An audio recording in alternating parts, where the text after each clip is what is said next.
김예원 변호사님께 여쭤보겠습니다. 참 어려운 환경에서 정말 필요한 곳에 변호 활동하고 계신다는 말씀 듣고 여러 말씀에 대한 공감이 가는 부분이 있었습니다.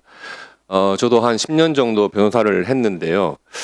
사실 사법개혁이라든지 수사개혁, 검경, 수사권 조정 이런 부분은 다 정치권에서 정치적인 이슈 때문에 만들어내는 측면이 굉장히 강합니다. 사실 지금 우리나라의 수사 구조 이런 부분에 대해서 일반 국민들께서는 직접 경험해보지 못하는 분이 더 많기 때문에 이걸 이론적으로 설명해가지고는 잘 이해가 안 되시고 막상 본인이 피의자로 수사를 받아본 경험이 있거나 또는 피해자로서 고소고발을 해본 경험이 있거나 이런 분들한테는 지금 정말로 필요한 수사개혁이나 검찰개혁이 무엇인가 하는 것을 물어봤을 때는 지금 국회나 정치권에서 논의하고 있는 이런 것하고는 전혀 다른 답이 나올 거라고 저는 생각을 합니다. 제가 변호사를 한창 하고 있을 때 쉽게 말해서 검경수사권 조정 또 검수완박 이런 것들이 시행이 됐는데 이것도 정치권에서 시작한 이슈였습니다만 이것을 실제로 법을 만들어서 시행을 해보니까 경찰에서 진행하는 수사의 속도가 너무 느려지고 사건은 적체되고 그리고 고소 고발인 피해자의 입장에서는 정말 검찰에서 한 번 더 조사를 받아보고 싶은데 또 피해자 입장에서는 나도 검사로부터 수사를 받고 억울한 말을 해보고 싶은데 이런 것들이 막혀 있는 그러면서 사건은 한없이 지연되면서 그 사건과 관련된 분들의 불만이 굉장히 커졌었거든요. 사실 이런 것들은 실무에서 변호사로서 경험을 해본 분들은 다 공통적으로 느끼는 문제일 거라고 생각을 합니다. 지금 일부 정치권에서 정치인들에 대한 수사를 가지고 이것이 보복적인 수사다. 그래서 검사 제도를 없애야 되니까 검찰청을 폐지해야겠다. 이렇게 논의를 시작해가지고는 정말 저는 본말이 전도된 검찰개혁 방향이라고 봅니다.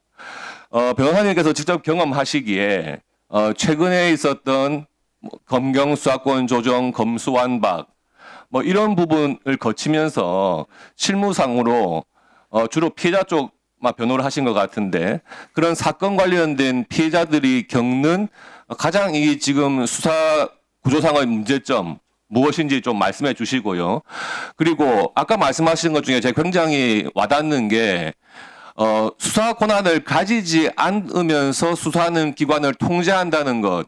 이것이 이론상으로는 가능해도 정말 그 수사기관들 상의 어떤 핑퐁 사건을 그냥 보내고 받고 그거 하면서 시간을 다 흘려보내는 경우가 많아요.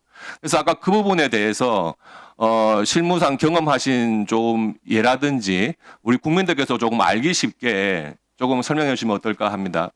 네, 질문 감사합니다.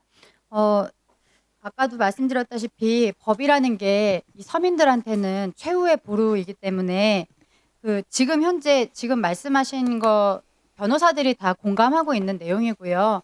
특히 형사 변호사들 같은 경우는 그 피해자 대리를 하기가 무섭다라고 얘기할 정도로 어느 정도 시간이 늘어질지를 모르고 3년, 4년 정도 걸리는 사건도 많고 이제 그런 문제는 이미 언론을 통해서 많이 보도되어서 많은 분들이 알고 있으시라고 봅니다. 오늘 이 공청회에서 다뤄지는 이 법안들에 대해서 조금 더 보충 설명을 드리면 저는 수사 통제에 대한 부분, 특히 피해자 입장에서 말씀을 드릴게요.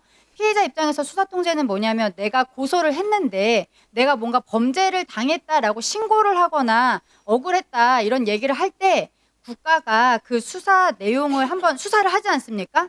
그러면 그 수사가 뭔가 부족할 수도 있고 사람이 다 이제 다 잘할 수는 없잖아요. 그러면은 거기에 보완해야 될 게 있다던가 너무 심하게 한 게 있다던가 그런 것도 위법성을 덜어내야 되고 그런 거를 수사 통제라고 합니다. 그래서 기존의 수사 통제가 작동했던 방식이 전건이 송치돼서 검사가 처음부터 그걸 다시 읽고 이건 너무 심했다. 그러면은 위법성을 시정하고 아니면 이건 부족하다라고 하면은 수사지휘를 통하거나 직접 수사를 통해서 보완을 하는 것을 하지 않았습니까?